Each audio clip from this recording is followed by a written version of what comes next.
Paris, a byword for style, sophistication, and elegance. For centuries, this city's been a crucible of creativity, captivating writers, artists, and designers from around the world with its romance, daring, and joie de vivre. But what makes style in Paris so unique? I'm in town for Haute Couture Fashion Week to meet the king of the catwalk and other leading creatives to find out. I'm Derek Blasberg, and this is CNN Style.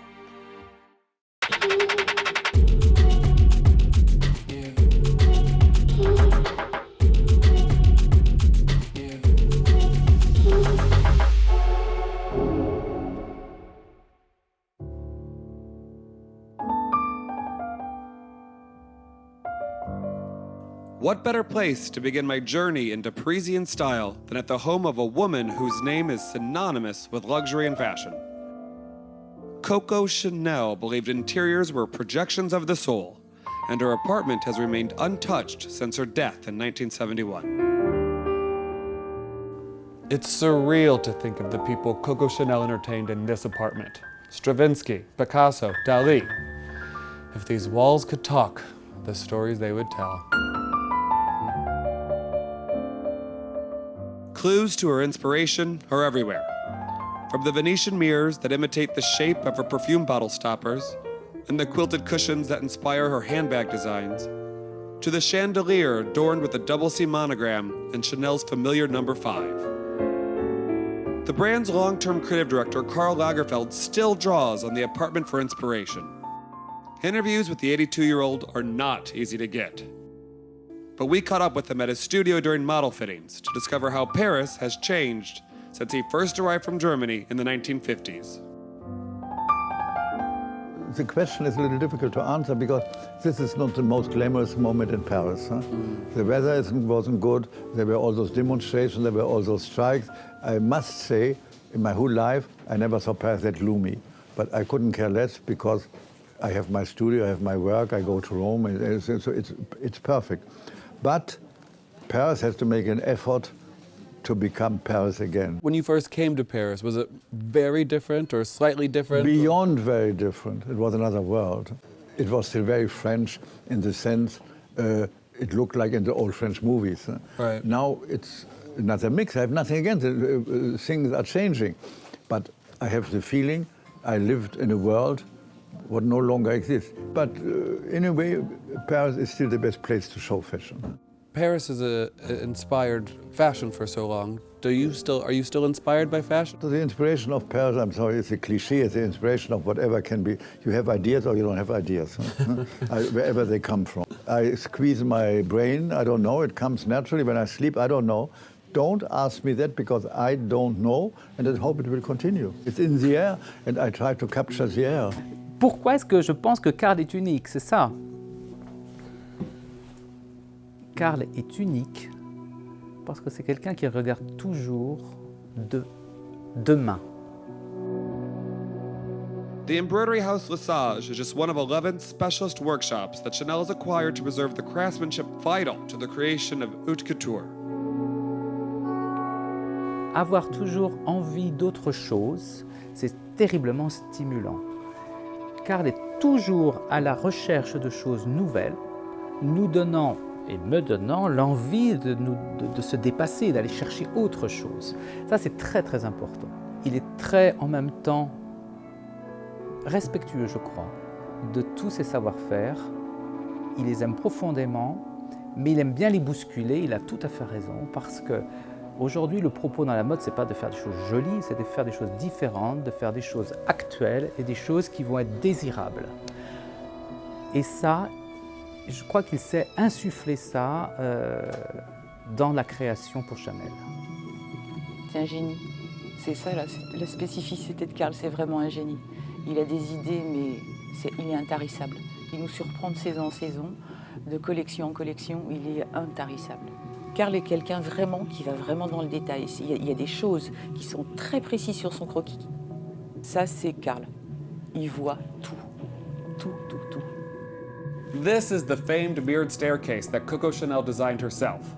And it's from here, on this very step, hidden from view, that she'd watch the presentation of each Chanel collection. today's presentations are on a much grander scale. The brand is known for its lavish set designs, and for this one, the atelier has been recreated on the catwalk, and Karl's seamstresses have been placed center stage.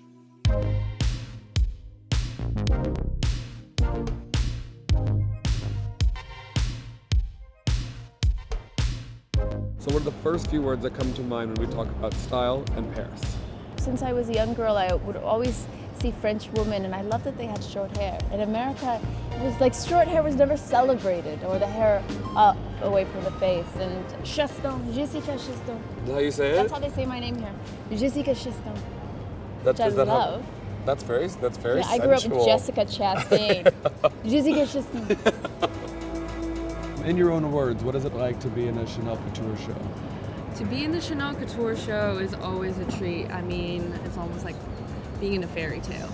Tell me a bit about Karl. What's it like to work with Carl, an icon? it's the fact that he's been doing his own thing, he's marching to his own beat, and he's Carl. Yeah, you yeah. know? He's one of the few people that are known just by his first name. It's like the Cher Yeah, the Madonna Cher. Yeah. of fashion. Karl, he's just so divine. He's so brilliant. He's so smart. He's so funny. And then working with him as a photographer, that's how I got to know him very much more. C'est génial. And then the pictures, he prepares something. There's a lot of improvisation, and improvisation is really strong. And he's A special guy. he's a special guy. Yeah. No, I like change because you can, you know, if things you think they would last, they will be less interesting. So you better be an opportunist. I'm an intellectual opportunist. Do you think it's interesting that you yourself has stayed so consistent in a world that, especially now more than ever, has changed so much? Huh? You know, the most surprised person is me. Huh?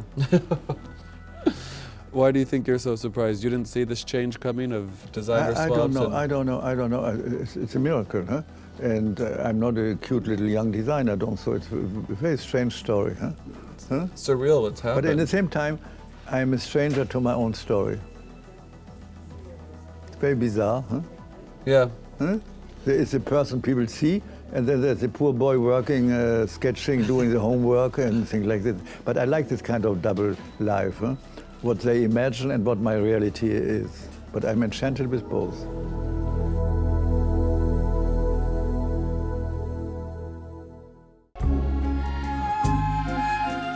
What is it about Parisian women? How they look so effortlessly chic in just a pair of jeans and a t-shirt, so understated and cool. To find out, I've come to meet my friend Corinne Roitfeld, former editor of French Vogue and a style icon who continues to influence fashion trends around the world. So this whole episode is really focusing on Paris and French style. Yes. So I guess my first question should be, when you think of Paris, what are the things that first come to mind? I think black is very, very Parisian. You know why? Because French ladies, they don't want to take risk. And I think we learned this from mother and grandmothers with a lot of black. And when you bought a coat, you bought a black coat, it's more classic. And finally, French ladies, they are quite classic. Classic with an edge. French ladies, they love lingerie. It's the first touch, the morning, the first thing you put on your body before dressing, for me, is lingerie. So I love bra, I love slip dress, tights. We love to have such a protection. It's like something very particular, but it's very French. Have you ever counted up how many fashion shows you've been to? No, What do you think the number would be? totally, I forgot. Some people keep all the invitation, you know. Me, I don't keep anything. I don't keep the clothes. People think I have a huge wardrobe. I don't have. I have a small wardrobe. You have just a very concise, edited collection of clothes that you choose from? I know my style. So my style is still always the same. This is not new, you know, it's something I for many years, but it still suits me. And I have a length of skirt, but it's always a black one. And okay, high heels. We need always something not perfect when you're French. So today is my fishnets a bit of trouble. A little hole in the tights. A bit trouble, but you can have a fantasy about it. You can dream what happened to me. I don't know. We're not always with a perfect nail, always with a perfect blow dry. As some American girls mostly are. We're a bit more. We can do blow dry ourselves. and we like something not perfection. We're not just for the perfection. I think perfection is not very sexy. You know? So to be a French girl is not just a way of dressing, it's a way of talking, it's a way of sitting, you know, it's a way of flirting all the time with the people. You know? Flirting is very important in France. We always try to flirt. For French people, the eyes of the other one are very important. It's very important the way people look at you. It's the reason we're not so crazy with the way we dress, because it's very important, the eyes of the other one. So, what does style mean to you? Is style the way you dressed, or the way you're moving with your dress? What is style? I think style is like, it's elegance. So where start the elegance, where finish the elegance, is very difficult. It's like, what is sexy, what is not sexy. Between sexy and vulgar, there is a very fine line. And I'm a bit like Coco Chanel, you know, elegance is always, when you're living, you look in yourself at the mirror, and always you have to take off something. There's always something too much. Maybe today I'm going to take this necklace. I don't know, maybe something is too much, I don't know. And no handbags, because if you have in the coat, like say Saint Laurent, the best bag is the boys by me. So you know, if you go to the court, I have some too. So maybe I'll carry your things today. I'll be the No, fortunate you're one. my handbag, you help me, you I'll hold carry me. you. So if Parisian women are arguably the best dressed, and the French capital remains the home of fashion, is Paris still a magnet for visual artists from around the world?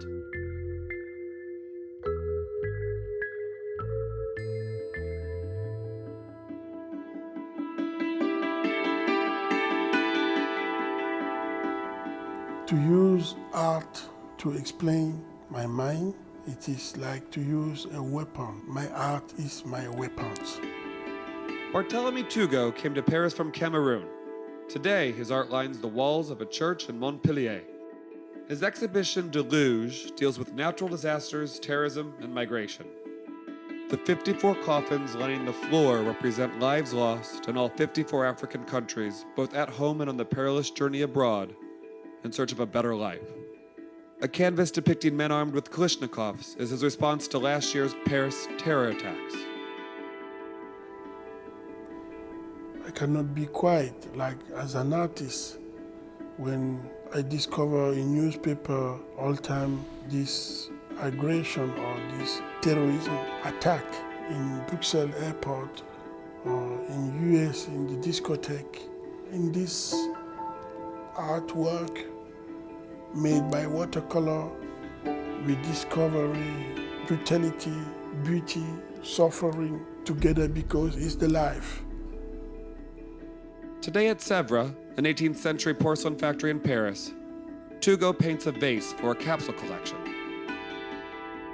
He's been shortlisted for the prestigious Marcel Duchamp Prize, founded by art collector Gilles Fuchs in the year 2000.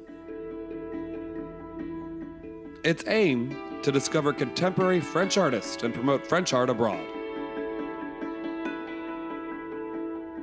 For me, it is a surprise. Is if I see a new way of expressing oneself. Of course, basically, you have not many themes. They are always the same. It's love, it's war, it's death. But some artists suddenly have a new way to show it, or a way that I had not seen before. Tugot's work certainly surprises. Urban Requiem, shown at last year's Venice Biennale, honors those who encounter and endure injustice, their cries stamped on the wall using wooden human busts. And Climbing Down speaks of the disillusionment of migrants arriving in Europe. I would like to show Climbing Down, this artwork in Africa, to see the real situation that is not so better that we are thinking when we are in Africa. You know what you leave behind you, but you don't know what you're going to find in front of you in the future. Tugot is surprising because he has a personality, and an extraordinarily strong personality, and extremely powerful, and I would say, I don't know how to say it correctly, but it's a little bestial. You know, I mean, you see his strength that moves, and he acts just instinctively with an enormous power. The other shortlisted artists for the Marcel Duchamp Prize have German, Moroccan, and Algerian heritage, but today work in the French art scene. Ulla van Brandenburg, Itu Barada, and Kader Attia filter experiences from their mixed heritage through a uniquely French prism. In a way, what I like is when they adopt the philosophy of wisdom that we have in France. They are French because they are always very well structured. You can understand the basic architecture of the work. Togo is, to some extent, a wild person, but his drawings are extremely well composed. Vulgarity is not part of French art. It's not what we like in France. We are out of excess. And this is maybe one of the reasons for which French art is not looked upon as completely in, because we are living in a time of excess. For us, art is something serious. It's something that modifies our life, is a way to develop one's own self. Paris have multicultural people inspire me. You feel I am in Europe by the architecture. You feel that I am in Africa by people. Paris have this magic. We are living in this fantastic earthquake, and we cannot conceal it. And this is the issues of the artist, how to cope with life as it is now.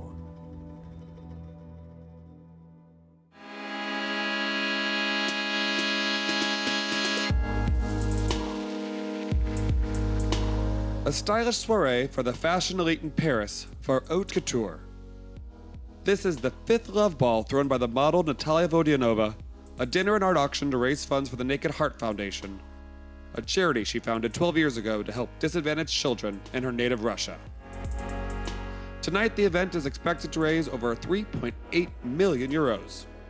Every year we do it. It's a very different event because it's a traveling event and it's different stories every time. Everybody loves Paris. I'm in love with Paris myself since the first time I arrived here. And no matter where I lived, and I lived in New York, I lived in London, Paris is where I've always been drawn to. This city has always been a jewel of Europe and has always been an inspiration for the rest of the world.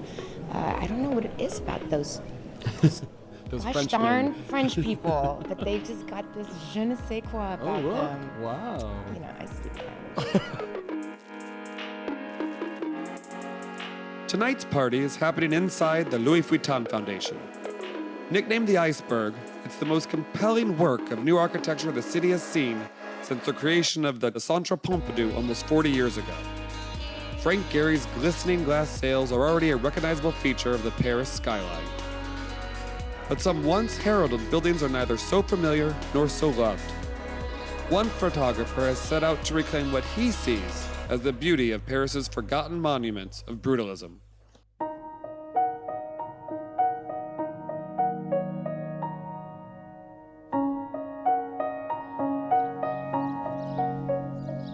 Les espaces d'Abraxas, pour moi, ça a été vraiment un des plus gros coups de cœur que j'ai pu avoir sur ce projet en termes d'architecture. Tout de suite, quand on s'y trouve, on a l'impression d'avoir un sentiment de grandeur. En fait, il y a la petitesse de l'humain au sein de ces structures tentaculaires. On a un sentiment de démesure, de monumentalité. On a l'impression d'être dans une forteresse. Il y a une allure vraiment anachronique. On ne sait plus si on se situe dans le futur ou dans le passé. Donc la première fois que j'ai découvert les grands ensembles, ça a commencé par le grand ensemble des damiers. Ils ont une certaine, en fait, à la fois une certaine brutalité dans leur architecture en un sens, mais aussi une grande poésie. Et vraiment, moi, je voulais mettre en avant cette beauté inattendue de ces buildings et que je trouve, moi, majestueux. les arènes de Picasso, il y a 2 grands cercles qu'on surnomme les camemberts qui se font face. On a l'impression que c'est irréel, que c'est surréaliste. On a l'impression que ce sont des vrais ovnis, en fait, ce sont des immeubles qui interpellent et qui bousculent le spectateur qui peut les regarder.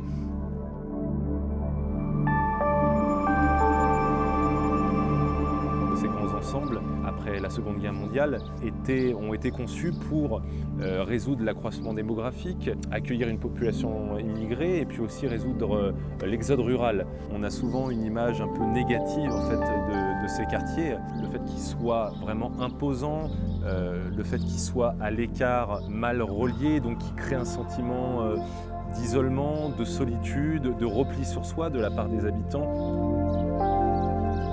Il était vraiment important pour moi de proposer en fait presque un univers parallèle où la jeunesse serait écartée, où on focaliserait uniquement sur un monde post-apocalyptique où les derniers survivants, les derniers témoins seraient les seniors. Et on se questionne forcément sur la place des seniors dans notre société, là où on a tendance vraiment souvent à mettre l'accent sur la jeunesse. Et puis on se pose aussi la question de l'état des lieux aujourd'hui des grands ensembles. Quelle place occupent-ils? Quel est leur avenir?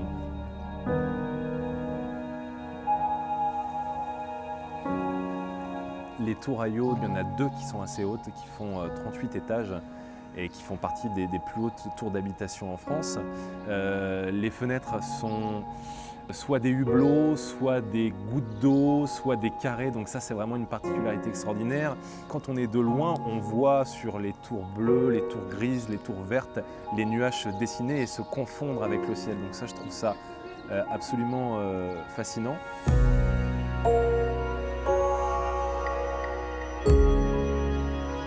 Oui, les arcades du lac qui ont été également conçues par Ricardo Bofill sont également fantastiques, mais dans un autre style. C'est moins haut, l'environnement est beaucoup plus calme.